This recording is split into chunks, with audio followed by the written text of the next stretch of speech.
sideline there with AJ and Jalen and all those guys? Yeah, I don't know. I didn't see what was going on with that. We're just trying to manage the game.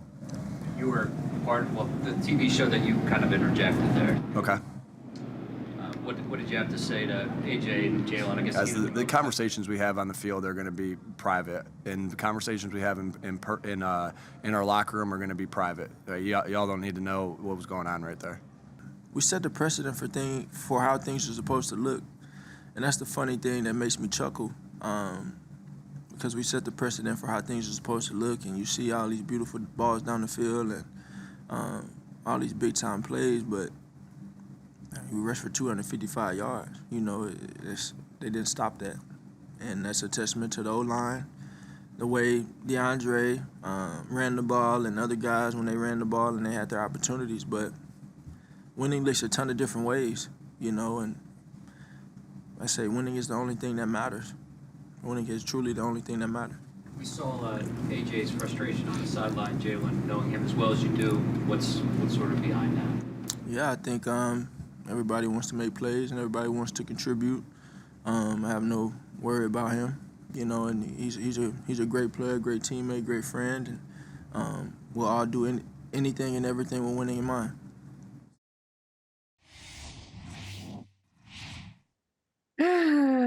Happy Ladies First Friday. So many gems. Welcome, Terrika. Let's get into it because there's so much to talk about. But, you know, I wouldn't want to talk about it with anyone else besides you, Terrika Foster-Brasby. So thank you so much for joining me today. Hi, Nat. No, I am actually the one that is honored because we are going to start off the show talking about your beloved Eagles. How lucky am I?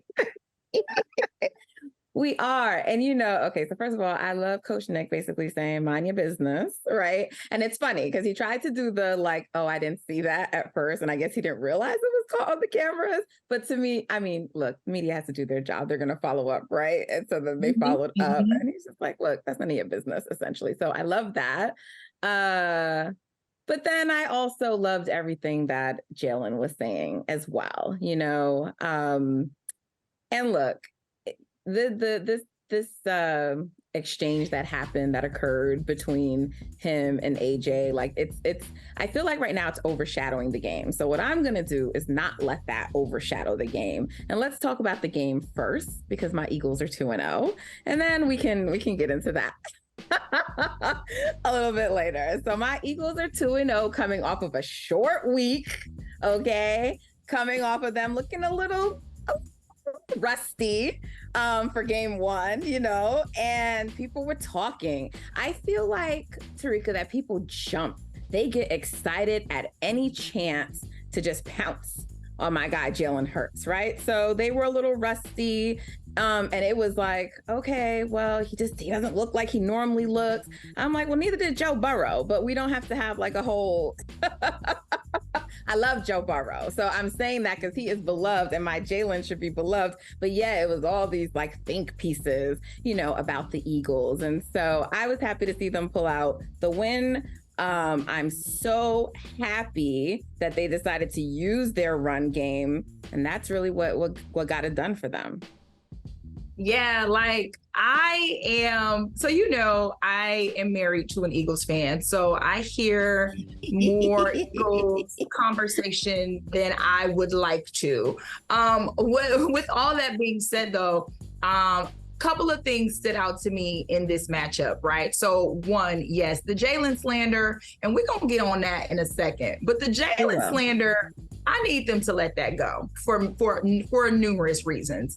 But I think this is kind of what you get when you have teams, because this isn't just specific to the Eagles, but you have teams who choose to not really play their starters during the preseason for whatever reason that is. And you don't want people to get injured. You don't want to give too much away of your playbook. So you do have to worry about how long is it going to take for teams to gel? They don't know which plays they like running yet. They're still trying to figure out who's going to work best in which position specifically, whether the run game is going to be their bread and butter, whether the passing game with someone like Jalen Hurts, you got RPOs. Like, I totally get it. and you kind of put yourself in harm's way in terms of the media being able to eat you up a little bit when it takes you time to gel the first couple of weeks of the season, because they're expecting you to come out firing on all cylinders like we are 4 months into the season already, and that's just not the case.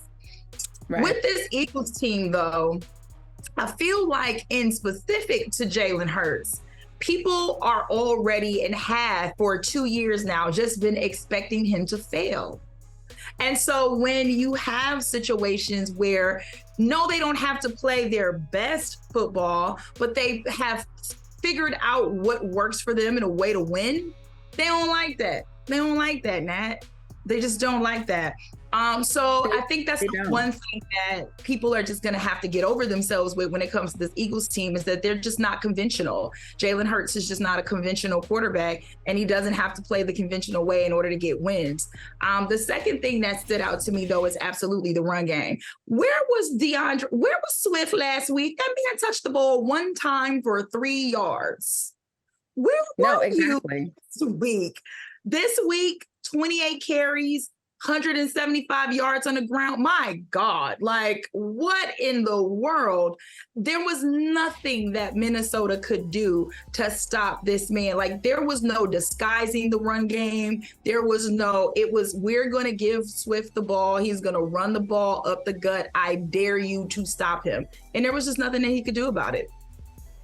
No, there wasn't. And, I don't know if it was like trying to make a determination about DeAndre Swift, why he didn't really see that many touches, because maybe it was like, okay, well, who's RB1, who's RB2? But then, they had players out. And so he basically had the job for the night. I don't think going forward, we're going to be seeing too many games where he doesn't touch the ball, right? Because, we know that they can also win in a variety of ways. And Jalen said that at the beginning, that's why I love, because he's like, look, the most important thing is winning. Like, why are we questioning? Like, who cares if they got it done on the ground? And I love the point that he made. Like, it was like 250 plus rushing yards. Like, that's tremendous. It's incredible. So, like, why are we questioning that? Like, that happened, that DeAndre Swift had that kind of game at home where he is from, setting a record, a record for him in rushing yards. It was great. It was so fun to watch, like, it doesn't always have to be through the air.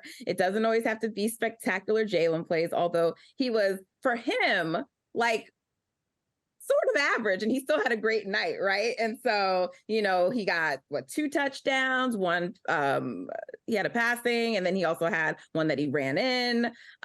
He picked up some yards. So, listen, loved it. I loved it. I was enjoying it. I will say that what I do love most is that he's continued to build on that connection between him and Devontae Smith, right? Devontae Smith is every game, he is turning more and more to me into the new Deshaun Jackson of the Eagles, right? So he had a 54-yard reception. I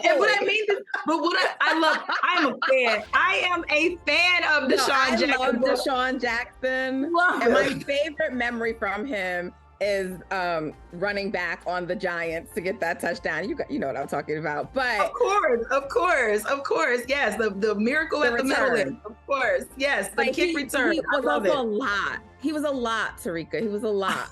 But this is what I mean by that, though, is just that I think that when I think about Deshaun Jackson and how much he meant to the Eagles team, he was the one person that I say all the time is their deep threat. Like, anytime you needed the ball 50, 60 yards down the field, you could absolutely look for Deshaun Jackson and he would give you that. To me, that's what Devontae Smith is doing. 54-yard reception in the first half, 63-yard touchdown in the third quarter. I feel like the connection with Hurts and Smith in the long game is really their strength. So, yeah, AJ Brown is the everyday receiver, the wide receiver one, the one who really is going to move the chains for you. But I just think that deep threat connection between Devontae Smith and Jalen Hurts, I love to see it. And it really gives me Deshaun Jackson vibes.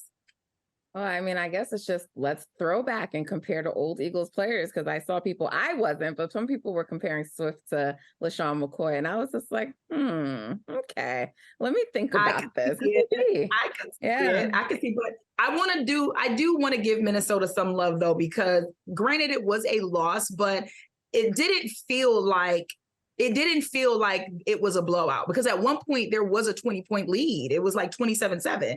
And you're like, oh Lord, this is about to be the end of it. But Well, that was I'm gonna because give the refs fleeced us. That was because they fleeced us with that missed holding call.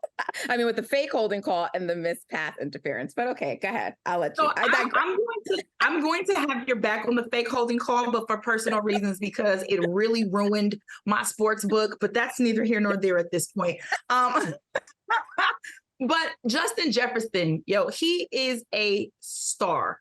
And it's just, that's just the bottom line, because last week, 9 catches, 150 yards, they lost to Tampa. Last night, 11 catches, 159 yards. And it was a point in that fourth quarter where Kirk Cousins was moving the ball, where everybody in the building knew that Justin Jefferson was going to get. Everybody in the NFL knew it. Everybody in the league knew it. Everybody watching at home knew it. If you knew football, you knew Kirk Cousins was going to throw the ball to Justin Jefferson. And guess what he did? Threw the ball to Justin Jefferson. And guess what anybody could do about it? Nothing. I mean, for Eagles fans overall, last night was a good night. But for Minnesota Vikings fans, it was not. And that led to some of them getting a little inappropriate in the DMs of Alexander Mattison. And so I didn't want to display what was said to him, because it is just so out of reach. But he was called the N-word. He was called a coon. Stereotypes about guns, and if you can hold on to those. I mean, it was just like, okay, first of all, y'all are out of pocket anyway, the way that y'all think that you can talk to these athletes and these players, whether it's to them, whether it's about them on social. And look, there have been athletes, okay, I'm going to say, who have responded to my tweets, and it'd be off of simple stuff like, oh, come on, he just got his behind beat. You know what I'm saying? It don't even be anything that crazy, but you are DMing, you are calling them names, y'all are getting personal. And this is just racism. And I hate these headlines that are racially charged or offensive. No, it is racist, okay? And so the Minnesota Vikings issued a statement. Addison said it's unacceptable, and it is unacceptable. And it's just, it's just not needed, and it's unfortunate, because it just tells a story that, Terrika, I don't think you're surprised by this. I'm not surprised by what you say. It goes down in the DMs. I'm not surprised. And yet I feel like there are people who think we've made so much progress. I'm not surprised at this, Nat, for a couple reasons. The first one is because it's Minnesota. And I know that may come across to some people as oh, what do you know?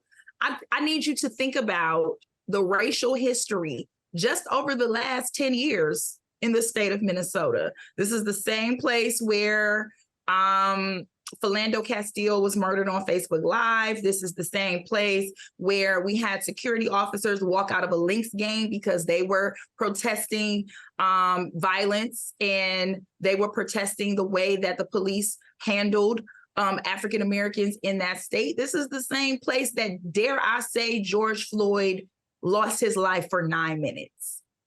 Yeah. This is Minnesota. So to act like this would be a surprise, it's not. This just 2 weeks ago, we had a similar situation of fans heckling Satu Sabally playing the Lynx in the WNBA and when she fell and almost hurt her ankle, the fans laughed. They thought it was funny. They thought it was thought it was okay. They started clapping. This is Minnesota, and it's sad that it reflects that way on other fans. It reflects that way on people who would not act like that. It reflects that way on folks who have no intent on being even associated with racial or with racist behavior. But I'm not surprised that this type of stuff keeps happening from people in the state of Minnesota. So don't come for us like we're wrong. Come for the people who are making y'all look bad. Tell the people who are making y'all look bad to cut their foolishness out. So I'm so sorry that had to happen to Addison. Yeah. It's really terrible that you have people who can't really decipher a game from real life human being and just pure empathy. But girl, I'm not surprised. This is how people in Minnesota get down. Hey, thank you for watching Brother from Another. If you haven't hit that subscribe button, go ahead and do that now. Don't forget, you can catch us 3 to 4 weekdays on PeacockTV.com and on Sirius XM Channel 85.